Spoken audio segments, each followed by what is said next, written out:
Alright, everyone vulnerable. North to bid first. Wow. So North's got a really interesting hand here. They have got 18 points, but more than that, they've got a 6-4 shape, and all of their points are in the right places. This is a really pure 18 points, no wasted values. If we look at our losing trick count here, we've got 1, 2, 3. We've got no losers in clubs, no losers in spades, because we have the ace, king and queen in all of them. So as a 3-loser hand, that is a really powerful hand. When you have an unbalanced hand, which this is, if it's 3 losers or better, you actually want to open 2 clubs. It's equivalent to a 23-ish balanced hand. Now I know it's only 18 points, but it's a very good 18. 6 and 4, and all of your points are working for you. So you could open 1 club, but if you open 1 club and it went pass, pass, pass, you'd be very sad, because you feel like you can make game off your own back. Now game might be here or here, or maybe 3 no trumps if your partner's got some useful red cards, but we don't want to open 1 club because this hand is actually too good. So when you're unbalanced, if you have 3 losers or better, it merits opening 2 clubs, the strong 2 club bid. If you were playing some special version of Benji Akol or anything like that, you might open a different bid, but playing classic Akol or indeed classic SAYC, the opening bid for me, rather than 1 club, because it's too good, is to open 2 clubs, strong, forcing, 23 plus or equivalent, and this is equivalent because of your losing trick count. So I will be opening the big boy, 2 clubs. Alright, now to East. Their opponent having opened a really strong bid, 2 clubs, 23 plus, etc. So the kind of hand you want to bid when the opponents have opened a really strong bid is a very distributional one. You will very rarely find that you have lots of points, because if they've got a really good hand, typically speaking, you won't have lots of points. So what you want to bid is lots of shape, i.e. a really long suit, good quality suit, etc. Now this falls squarely into the territory of good suit, not good hand. So had they opened, say, 1 club, we would have bid the hearts, but at the 2 level we would have jumped to 2 hearts to show a weak jump overcall. Now I would like to jump in hearts to show a weak jump overcall. The thing I'm slightly apprehensive about here is if we were to, say, jump to 3 hearts, showing weak hand with long hearts, ideally we should have 7 hearts there. And also it might go hearts, pass, pass, double, and they might leave us in some hearts doubled, and we're probably not going to make it because of the lack of points. Our hearts are good, our hand is not. The thing I dislike about it is we're quite balanced. We're not perfectly balanced because we have 2 2s, but we haven't got excellent shape. We've got 6 cards, which is a good suit, but then that's kind of it. So we could then make the argument, well, we could just bid 2 hearts. Yeah, we could, but it's not very intrusive. It's likely if we bid 2 hearts, they'll probably either find their contract or they'll leave us in 2 hearts and we'll go off. We are vulnerable after all. I would want really a longer or better hand really to bid 2 hearts, or a longer suit. So whilst I'm tempted to bid here, I'm apprehensive about the opponent's strength against us. We could easily be walking into a lion's den. If we were to bid 2 hearts or 3 hearts, say, we could easily get doubled in that contract and easily be going off for hundreds and hundreds and hundreds of points. So it's close to a bid. If you were to give me an extra heart, say make this 10 the 10 of hearts, so we had 7 hearts and a singleton, then I'd probably get involved with a jump over call. But it's a bit too flat and not quite long enough hearts for me to get involved. But it's close. I wouldn't blame you if you wanted to bid here. But I think I'm too scared of the strength of the opponents, so I think pass is the right bid. Okay, now to South. Responding to their partner's mega bid of 2 clubs. And South has got a rubbish hand really, which isn't surprising. Opposite a 2 club opening bid, you'll often find your responder's hand is not particularly strong. But we have to bid because our partner's opening of 2 clubs, A, doesn't promise any clubs, they might not have any clubs at all, and B, it forces us to bid because their hand is game forcing. So they've got 23 points or more, or a hand that's equivalent, so they might be unbalanced with less points but more shape. In this instance, the system that I play after a 2 club opening bid is to bid what's known as a relay bid, which is an automatic bid of 2 diamonds. Doesn't matter what 13 cards you have, the system I like is to bid 2 diamonds on all hands. The idea behind that is you keep the bidding low. When you bid 2 diamonds, you're saying to your partner, you've got a really good hand, tell me about it. You're not describing anything about your own hand. The description of your own hand and finding a fit becomes later. The important hand is the 2 club hand. That's the hand you want to hear about. So I would, in this instance, bid 2 diamonds because that's the system I prefer. Some people like the system where 2 diamonds is a negative, showing a weak hand, 0 to 8, 0 to 7, some people play. And then if they've got 8 points or more, they bid a suit, say 2 spades, 3 clubs. The reason I dislike that system is, whilst it shows a good hand as responder, it takes away a lot of bidding room. If your good hand was, say, 5 cards in clubs and 8 points, you would have to bid 3 clubs, which means your partner's then got to bid 3 diamonds, or 3 hearts, or 3 no trumps. You're running out of room before you've even got going. So I don't like the negative-positive system because of the space it consumes when you bid a positive. The time you want the space is when you've got a good hand, and the time it consumes the space is when you've got a good hand. So for me, it doesn't work. So I bid 2 diamonds as a relay on all hands after 2 clubs. If my hand is weak, I tell my partner by bidding game quickly later, and if our hand is strong, we tell our partner by looking for a slam later. The strength of the responder's hand comes later in the auction because you bid 2 diamonds on all hands now. That's my preferential system, so that's the system I'm going to go with. So it's an automatic relay of 2 diamonds. And now to West. It's a similar story really to East as it is for West. Because we're intervening over a 2 club sequence, what we want to intervene is a long suit, that basically a distributional hand. Now we do have a decent suit. Diamonds are excellent quality. Not very many of them. 5 is not an amazing amount, but they are excellent quality. They're certainly not good enough to bid 3 diamonds. You would want 7 good diamonds really. You want lots of shape to be intervening over a 2 club auction. But we have just been presented with an opportunity here because the 2 diamond bid by South is an artificial bid. So if we were playing in a club competition or some kind of duplicate, North should have just alerted that 2 diamond bid, letting us know that that's an artificial bid.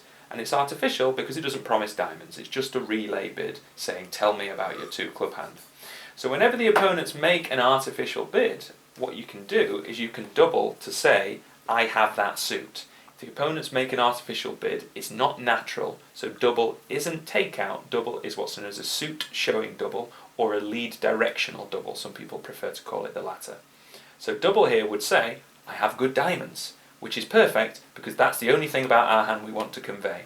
The idea is, if your partner ends up on lead, you want a diamond being led, very much so. This is a pure suit as you're ever going to get. It won't always be this good, it might only be King, Queen, Jack or Ace, Queen, Jack or something, but a lead directional double or suit showing double, very useful bids when the opponents are making artificial, conventional style bids. So here, double, all it says is, lead me a diamond. You don't have any fear of them playing in 2 diamonds doubled, because if they play in 2 diamonds doubled, you're almost certainly going to be able to defeat them, so they won't leave themselves in diamonds. So it's a free bid. You're telling your partner you've got good diamonds at very little to no cost to yourself. So I wouldn't bid diamonds, but I would show diamonds by doing a suit showing double. Okay, so having opened 2 clubs, our main objective, after telling our partner our hand is really good, 23 points or 3 losers, your next objective is to now find a fit. Our partner's 2 diamond bid doesn't mean anything, it's just a relay bid. They could have all sorts of things. They might have 6 hearts, they might have a balanced hand, they might have a spade fit, we don't know what's going on. So our main objective is to try to describe our hand to our partner based on whether we're balanced or unbalanced, where our long suits are, etc. So the first 2 bids are completely artificial. After these 2 bids, you then start to bid naturally, trying to find a fit, looking for game and or slam, as the case may be. So in this instance, we want to tell our partner we're unbalanced, and when you're unbalanced, you want to bid your long suit first, and then your second suit next. So my plan here is to bid 3 clubs, showing 5 or more clubs, partner bids something, and then bid spades next, showing a 5-4 situation. I know we're 6-4, but 5-4 is better than repeating the clubs. Our hand isn't necessarily only about clubs. We want to play in spades if our partner has a spade fit. So my plan here is to bid clubs, then bid spades, showing a 5 and 4 situation. Our partner might have different aspirations. They might start slamming in clubs. They might bid hearts or diamonds if that's the suit they've got. They might bid 3 no trumps. We don't really know what's going to happen necessarily, but our original plan is show a really good hand and then show our partner where our shape is. We're unbalanced, so we're bidding a long suit first and then spades next. So I'm going to bid clubs, then spades, if allowed. Got to start with 3 clubs first.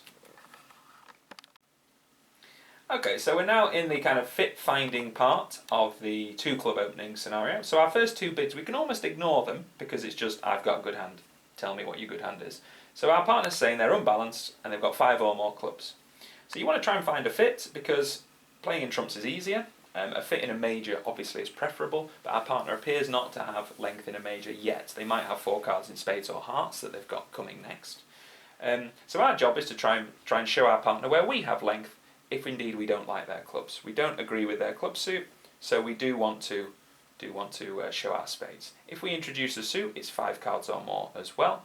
So by bidding 3 spades, what we'll be saying is, don't particularly like your clubs, but I've got 5 cards in spades. Notice we're not talking about strength. The 2 club opening bid is forcing us to go to game as a minimum. It's if we are stronger, which we're not in this instance, but if we were stronger, we would find a fit first and then do some slam bidding, whether that's 4 no trumps or whatever it is we might get to. Because we are quite weak, we want to get to game and stop.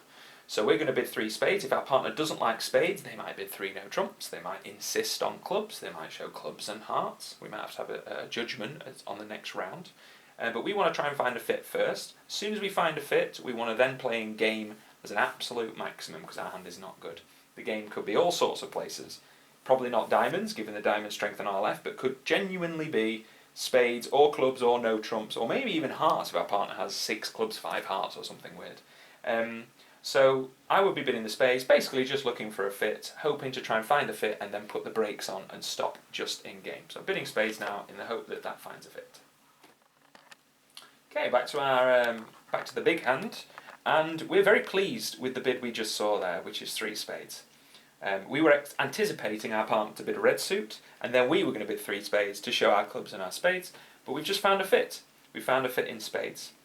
Now the temptation here is to bid 4 no trumps and look for a slam. We've just found a fit, we've got magnificent trumps, we only need our partner to have some useful cards, say the ace of hearts and the ace of diamonds, and off we go, making our 6 or 7 spade contract, probably. The problem is our partner has not represented any strength or lack thereof. They could have 10 points, they might have 0, somewhere in the middle. It's not up to the 2 club hand to look for a slam, because our partner already knows about our strength. They already know we've got 23 points or equivalent. So if our partner does have 8, 9-ish points, they know we're going to have 30 points or so, and they're going to know to look for a slam. So what we need to do is tell our partner there is a spade fit by bidding 4 spades. 4 spades is not necessarily a sign-off, it just says spades can be trumps, and our partner may well bid 4 no trumps, looking for a slam, knowing that we've got 23-ish points. So we shouldn't bid 4 no trumps, because we've already told our partner our strength. We should just bid 4 spades. And if our partner wants to pass 4 spades, it's because their hand is rubbish, we can agree with them. If our partner wants to bid slam, they'll bid 4 no trumps. We're happy with that too. But it's firmly in our partner's court. It's up to them to decide whether the slam is on or not, because they already know about our strength.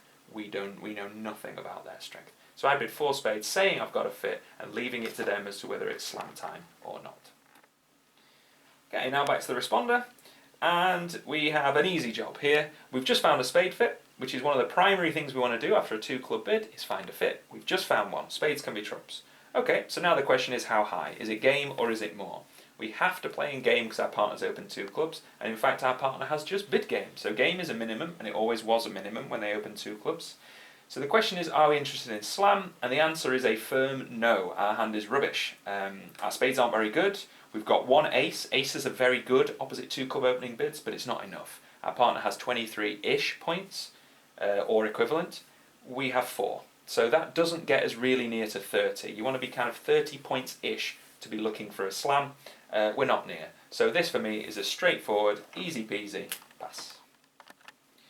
Okay, now to south. They are leading against 4 spades. The opponents have stopped in game, which would suggest that the responder to the 2 club bid was not interested in slam. Interestingly enough, in the bidding earlier, we told ourselves to lead a diamond, which is funny, because normally a lead directional double obviously will be asking your partner to lead a diamond. And in the circumstance at that stage, the 2 club opening bid was on our left, which means it was likely the declarer was going to be on our left because they were the strong hand. Which means our partner would have likely been on lead. By opening 2 clubs on our left, it's likely they would be declarer, which means our right-hand opponent would have been dummy, and so our partner would likely have been on lead to their final contract.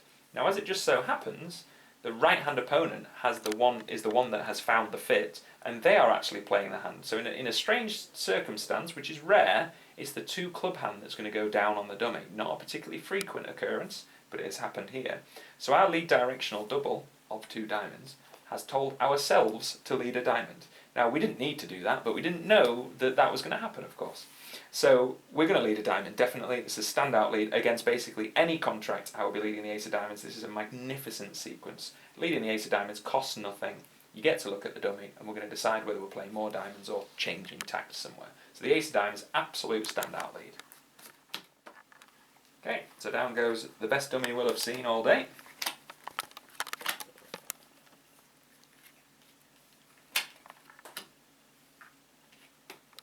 Okay, so upon seeing the dummy, you might be slightly surprised to think, oh, only 18 points, I thought you had 23. But of course, they've got an unbalanced hand, an extremely unbalanced hand, so they've only got a 3 loser. So we're happy to be in 4 spades here. Now, interestingly, if our partner had opened 1 club, we probably wouldn't have bid with this hand because we've only got 4 points. So it may well be that either the opponents pinch it in their heart or diamond fit, or we don't get to game in our spades. So the fact that our partner opened 2 clubs, they've done really well because they've got us to a good game. We haven't bid slam for good reason because we've only got 4 points. So we've done well to get to 4 spades here. Now with regards to the play, it's kind of dead simple really. We're going to draw the trumps and then we're going to run down the clubs. If the trumps break 4-0, we're going to be a bit upset.